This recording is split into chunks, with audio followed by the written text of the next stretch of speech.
बल्कि पुकार कर कहना हश्र तक डालेंगे हम। पैदाइश मौला की धूम मिसले फारस नजद के किले गिराते जाएंगे।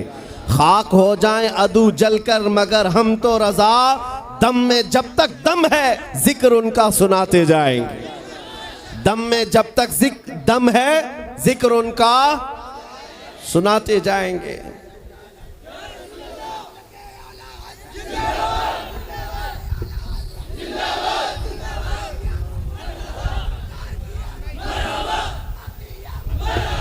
तवज्जो, मीलाद की महफिल है, हुजूर अकरम सल्लल्लाहु ताला अलैहि वसल्लम का तज़किरा।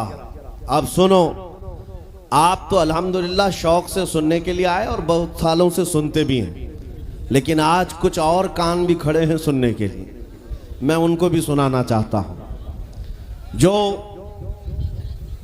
हमारे दरमियान मौजूद हैं, बहुत तवज्जो से सुन रहे हैं और इंशाअल्लाह मेरा यकीन है बार बार मेरी तकरीर सुनो, एक दिन दिल खुल जाएगा, हुजूर के खादिमों में शामिल हो ही जाओगे, हुजूर के ग़ुलामों में शामिल हो जाओगे इंशाअल्लाह।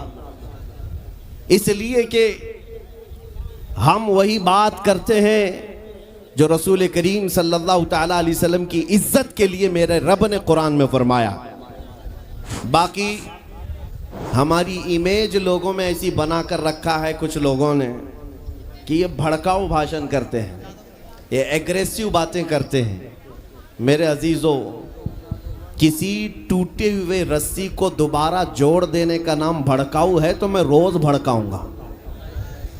हमने हुजूर के ग़ुलामों को हुजूर से जोड़ने का काम किया है और जो कौम, जो नौजवान मेरे नबी की अमानत है, मैं अपने नबी के अखलाक इनको नहीं सिखाऊंगा तो क्या पाखंडियों की बातें बताऊंगा? मैं हुजूर अकरम सल्लल्लाहु ताला अलैहि वसल्लम की बात सिर्फ इसलिए करता हूं मेरे अजीजों, क्योंकि हमें पता है मेरे रब का वादा है कि मोहम्मद से वफा तूने। कुरान की आयत की तर्जुमानी है ये। कुरान पाक में अल्लाह ने जो फरमाया है उसका तर्जुमा बा मुहावरा या अशार में अगर सुनना हो तो ये कि मोहम्मद से वफा तूने तो हम तेरे हैं। ये जहां चीज है क्या लौहो कलम तेरे, बेशक बेशक लौहो कलम तेरे हैं। ऐ सुन्नियों, बात सिर्फ इतनी है कि आज इसकी उसकी बात ना करो, उनकी बात करो, हर दिल पे राज करो। आपको पता है दुनिया में अगर इज्जत पाना है तो हुजूर की बात करो, हुजूर अकरम सल्लल्लाहु ताला अलैहि वसल्लम की बात, वो भी ढके छुपे अंदाज में नहीं, खुलकर बात करो, खुलकर बात करो। यहाँ इतना बड़ा मजमा है और मुझे पता है डरपोक लोगों का मजमा नहीं है। मैं हकीकत कह रहा हूँ, किसी को डर है तो रात के 12 के बाद बैठेगा नहीं, बिस्तर पर होगा, इसलिए कि वो ये नेताओं का मजमा नहीं है जो 100-200 रुपये लेकर के इलेक्शन कैंपेनिंग में आया हुआ है।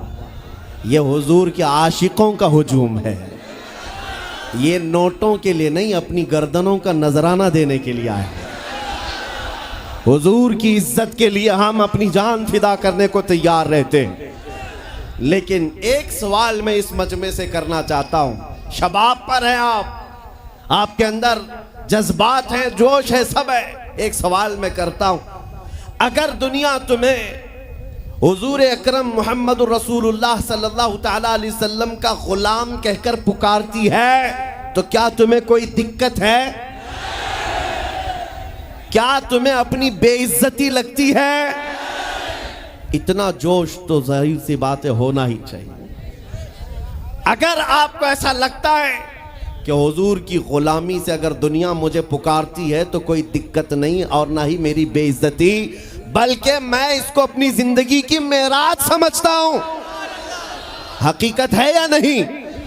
मैं मेरे अजीजों पर्सनल बात बता रहा हूं। दुनिया मुझे मेरे जुब्बे से, मेरे टोपी से, मेरे नाम से, मेरे बाप से, मेरे खानदान से, मेरे ओहदे से, मेरे इल्म से ना पहचाने, ख्वाहिश सिर्फ इतनी है कि दुनिया मुझे मदीने का कुत्ता कहकर बुलाए, नबी करीम सल्लल्लाहु ताला अलैहि वसल्लम के दरबार का कुत्ता कहकर पुकारे। इस बात पर हमें फख्र है। आपको फख्र है या नहीं? और अगर आपको फख्र है हुजूर की गुलामी पर तो तवज्जो, ये सवाल मैंने बड़ी जिम्मेदारी से किया है, आपको बड़ी जिम्मेदारी से किया है। अगर दुनिया तुम्हें हुजूर का गुलाम कहती है तो आपको कोई आपत्ति नहीं, खुशी से आप कहलवाओगे। जब खुशी से कहलवाते हो तो हुजूर के पूरे गुलाम बन जाओ, आधा तीतर आधा बटेर नहीं, हुजूर के पूरे गुलाम। अब ये नहीं है कि चेहरा यहूदियों की तरह, कपड़े ईसाइयों की तरह, अखलाक किसी और कौम की तरह और बात में हुजूर की गुलामी की करूं, नहीं। दुनिया को फख्र के साथ कहो हुजूर पाक सल्लल्लाहु ताला अलैहि वसल्लम की गुलामी में जीना भी और मरना भी मुझे पसंद है। जब आपका दिल ये कहता है तो फिर आपके अखलाक में ये मॉडर्निज्म कहां से आ गया? ये फिल्मी डायलॉग तुम्हारी जुबानों पर, गाने पर थिरकना और नाच गाने, ये तुम्हारे अंदर कहां से आ गए? जब नबी की गुलामी पर तुम्हें फख्र है तो दुनिया को खुल करके बताना चाहिए और चल करके बताना चाहिए। मैं आपको बताता हूं, 2 साल पहले मैं दिल्ली पे था, जब पूरे हिंदुस्तान भर में प्रोटेस्ट चल रहे थे।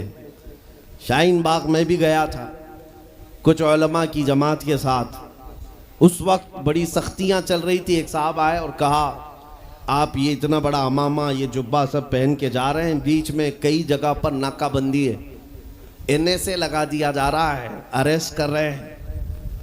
वो तो नॉर्मल सी बात थी, अगर यूं ही कहते तो हम उतार लेते, सादे कपड़ों में चले जाते। लेकिन जब उन्होंने कहा अरेस्ट किया जा रहा है, पकड़ा जा रहा है, तो मैंने कहा मुझे तो शौक है कि जब पकड़ा जाऊं हुजूर के लिबास पे जाऊं। हमें इस बात का कोई गम नहीं है, अब तो पहन कर जाएंगे।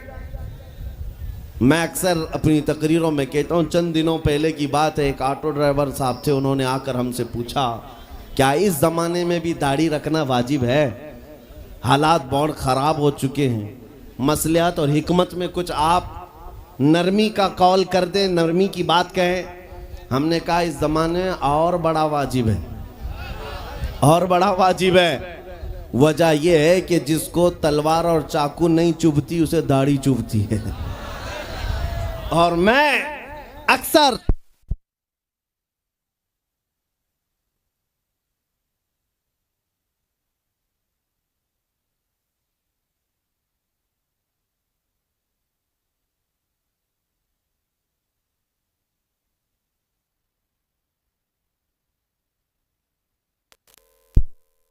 हाँ,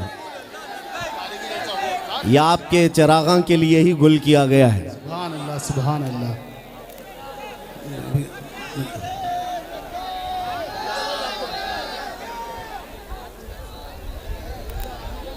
नारे तकबीर, नारे रिसालत, मसलके आला हज़रत, लब्बैक लब्बैक लब्बैक या रसूल अल्लाह, लब्बैक लब्बैक लब्बैक या रसूल अल्लाह। ताजदार खत्म नबूवत जिंदाबाद जिंदाबाद, ताजदार खत्म नबूवत जिंदाबाद जिंदाबाद।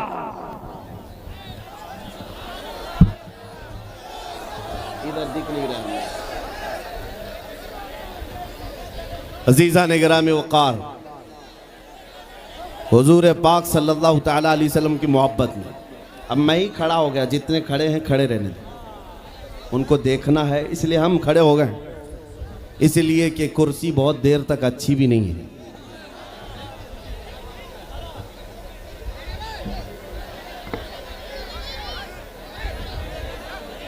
तवज्जो, नबी करीम सल्लल्लाहु ताला अलैहि वसल्लम की बारगाह में हम खिराज अकीदत पेश करने आए हैं।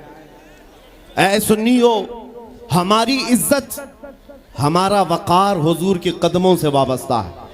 आबरू मां जनाम मुस्तफ़ा, हम सब की इज्जत और आबरू नबी के नाम से है। अगर हुजूर का नाम निकल गया हमारी जिंदगी से तो हम चलती फिरती लाशें हैं, हमारा कोई अपना वजूद नहीं।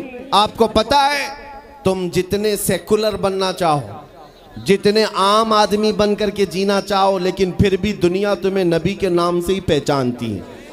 हुजूर के नाम से पहचानती है। इसलिए मैं आपसे पहले ही सवाल